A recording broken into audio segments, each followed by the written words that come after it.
Hello and welcome to the NETVIBES Industry Intelligence training. In this first module, I'm going to give you an overview of the 3D dashboard platform. So first of all, I'm just going to talk a little bit about the anatomy of a dashboard, starting with the structure and how it's organized hierarchically. So first of all, at the top level of the hierarchy, you have a dashboard. So everything that you see on the screen right now is considered to be part of a dashboard, in this case the Beamy dashboard. I do have multiple dashboards available to me. It's a multi-dashboard environment. Those are all available in my dashboards list. So each one of these entries represents a different dashboard that I have access to. So the next level in the hierarchy are the tabs. So each dashboard contains one or more tabs. Here we have about 5 or so tabs across the top. These are customizable and you can give them the relevant name, have the relevant number based on the particular use case that the dashboard is aiming to achieve. And then finally, we have what we call apps or widgets down below. So each one of these boxes that you can see represents one app or widget.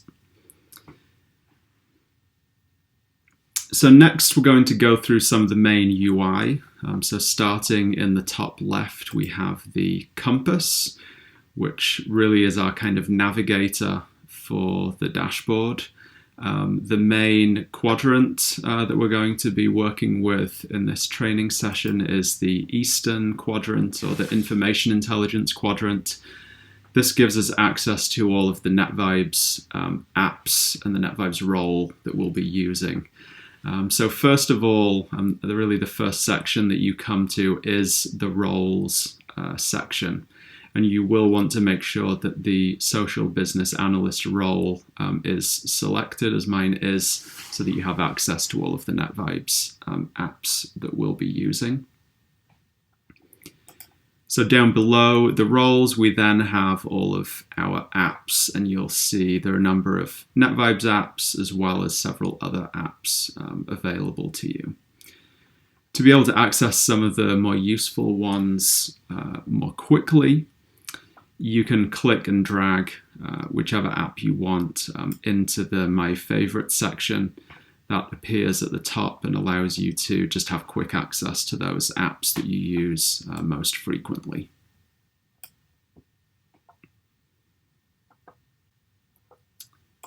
So next, I did just touch on it, but we have the dashboards list. So this gives me access to all of the dashboards that I have access to, whether those are dashboards that I've created or those that someone else has given me access to. Those are all available here in the dashboards list. And again, just like with the apps, you have the ability to add a dashboard to your favorites, again, by just clicking and dragging. So if I wanted the regulatory watch dashboard to appear in my favorites, I could just click and drag into that favorites section. And again, if I wanted to get rid of it, I can just click and drag to remove it. And we'll come back to the dashboard section a little bit later. Next, going across the top, we have search. This allows us to search either across the whole 3D Experience platform that we have access to, or our tenant within it, or it gives us access to search within the current dashboard content as well. We have the 6W tagger, which allows us to use facets to search within the dashboard content. And then we have the profile dropdown, which allows us to see our roles, which can be quite useful, and allows us to set some preferences and to log out. Next, we have the notifications section. So the notifications section allows us to see any notifications that are directed towards us on the platform, whether that's that you've been granted access to a new dashboard because someone's commented on a post you made on 3D Swim. Any kind of notification will appear in this panel. We have direct access to the communities within 3D Swim in this panel.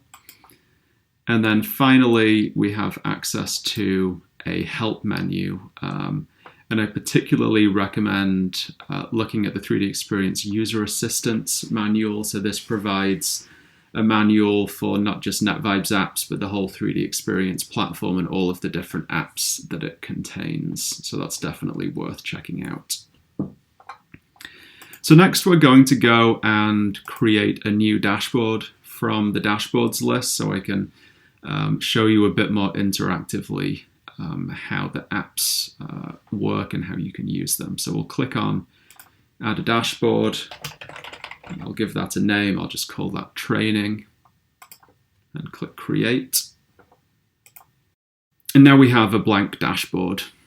So first of all, the tabs, these are very intuitive. I'll just talk about them for a moment. So you can rename a tab. So I might want to call this tab Libraries, so I can put my libraries in it. You can create new tabs. So we call that Monitoring.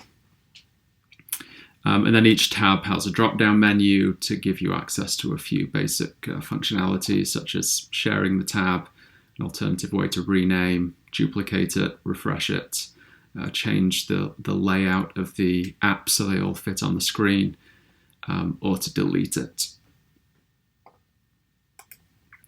So next I'm going to talk about the apps in a bit more detail. So first of all, how to add them. There are a couple ways that you can add them. The first method is you can just drag and drop an app from the panel onto your dashboard and position it where you want. But you can also just click on an app and preview it.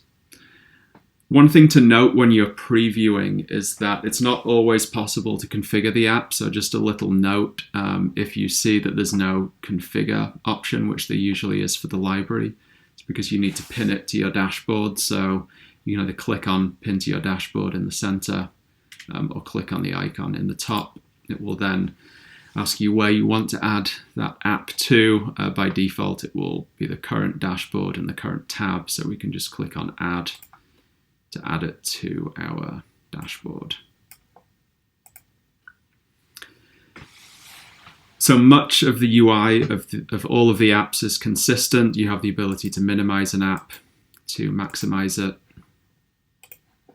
And then you have a menu which gives you access to some frequently used options. So I'll just highlight a few of them. So the preferences will allow you always to name or give a title to the app. And then it will often have some other basic configuration about the display of the app as well. In this case, you can change the view type between a few options.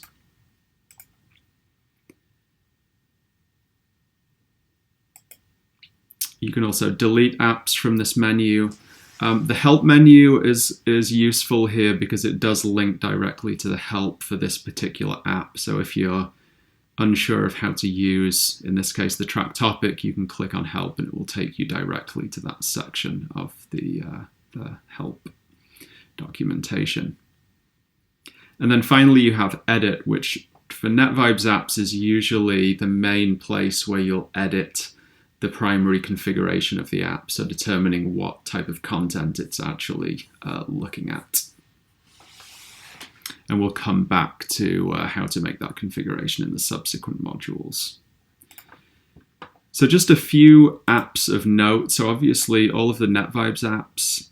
Then there are a couple of additional apps which can work quite well alongside NetVibes use cases. The first one is Web Notes. And Web Notes really just allows you to add a series of notes to your dashboard.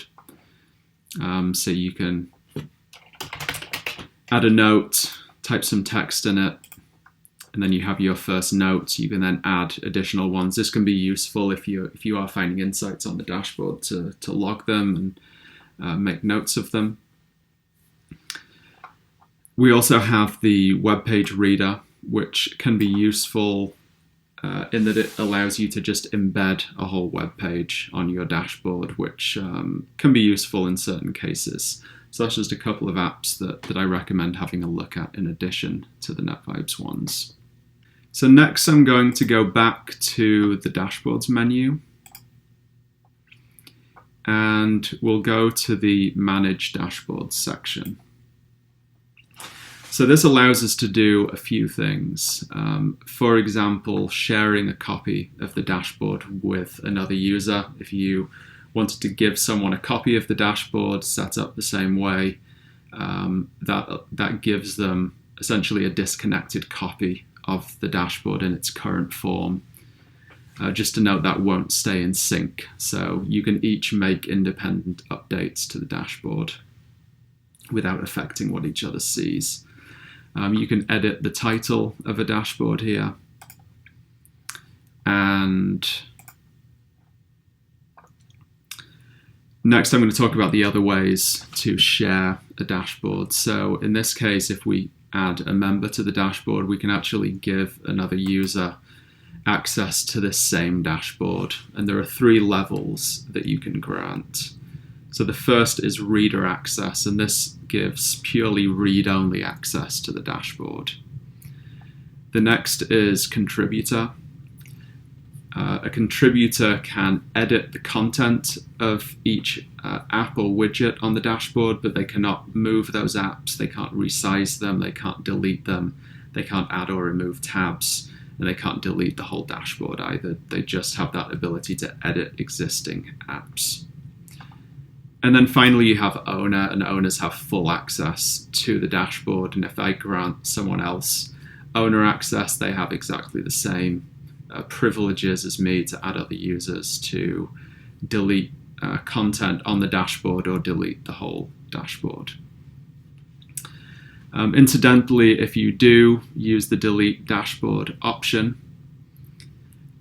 it will be retained for 30 days in the recycle bin. So that is worth noting. If someone does delete a dashboard by mistake, you do have the ability to restore it for 30 days after it was deleted. So that concludes the training on dashboards. I hope you'll join me for the next section, which is on managing sources.